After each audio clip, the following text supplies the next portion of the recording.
it is evident, obvious, that not only the individual workplaces, but the absence of workplaces and the way those who are not in work are treated by society creates enormous amounts of ill health, not just in relation to prescriptions for anxiety, depression and suicide and so on, but in relation to the manufacture of destitution.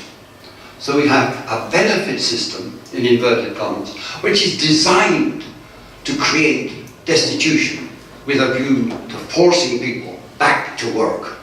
If you interview parents, teachers, employers, anybody else about what are the objectives of education, what you get is we should help all of the students to identify and develop their talents. Now that's exactly opposite from vocational guidance. So when we showed in 1964 that that's what people wanted, what happened was they developed a 600-page guide to vocational guidance. Nothing to do with how you help individual people to develop what are their particular strengths and motives and nurture them. Knowledge has a half-life of a year.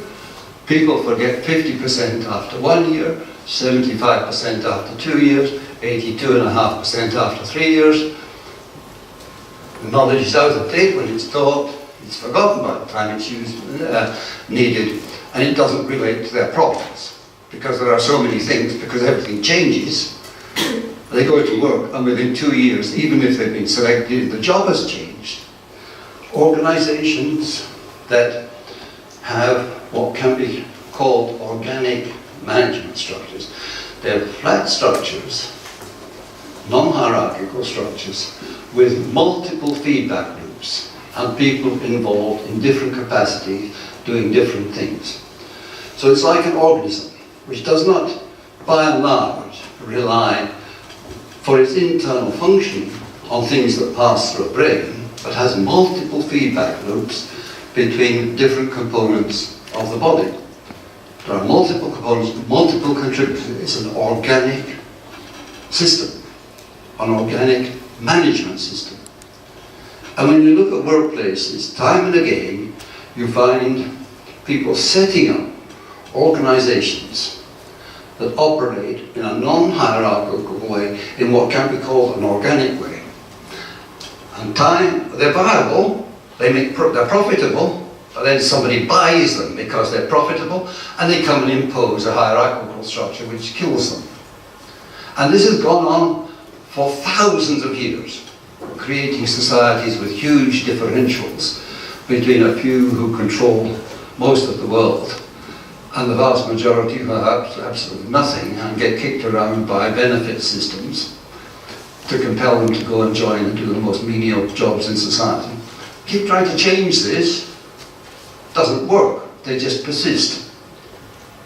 So you've got the, I mentioned the G20 and so on, so attempts to change the banking system.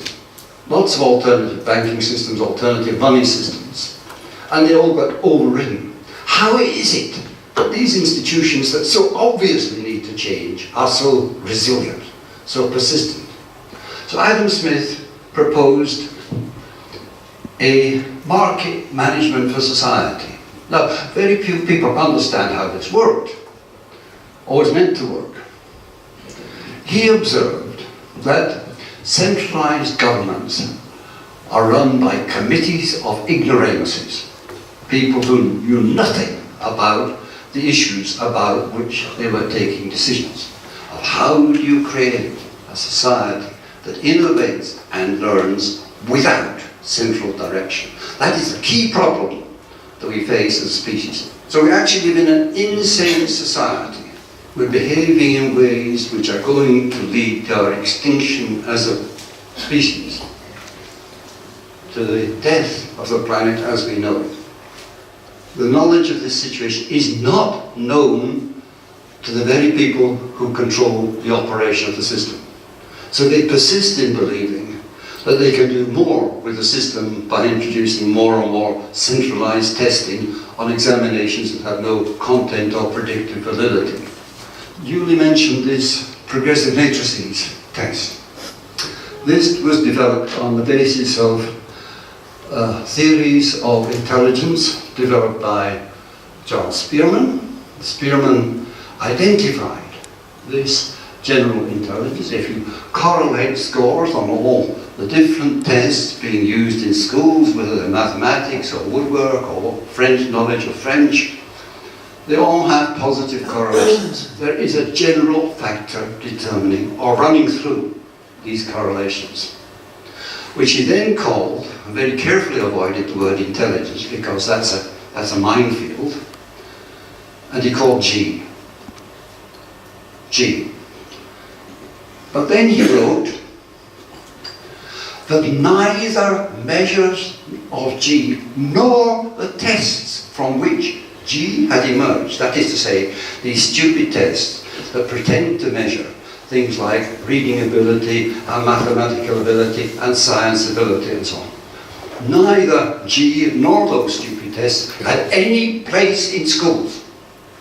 Social workers now have, in the UK, 600-page manuals prescribing what they're supposed to do in all sorts of particular circumstances. So they spend all their time, 60% of their time, looking at their computers, trying to work out what the prescription is for what they should do in some predefined circumstances, and not trying to understand the particular situations in which their clients find themselves. The removal of responsibility from individual doctors, teachers,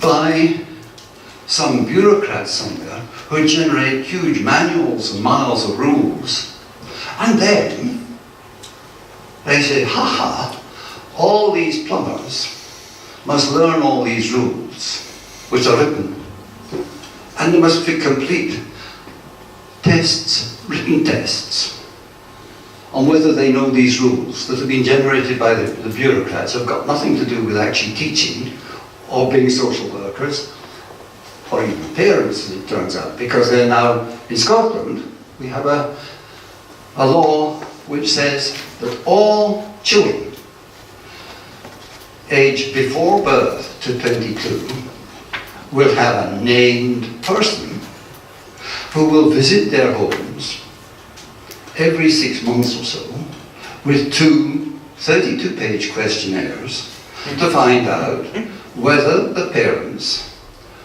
are doing the things that these bureaucrats think, the psychologists think the parents should be doing, but in fact, what makes for occupational success is the ability to do things that have never been done before, to find ways of doing the impossible, to build up unique stores of up-to-date, non-verbalized knowledge which help them to deal with ever-changing new problems.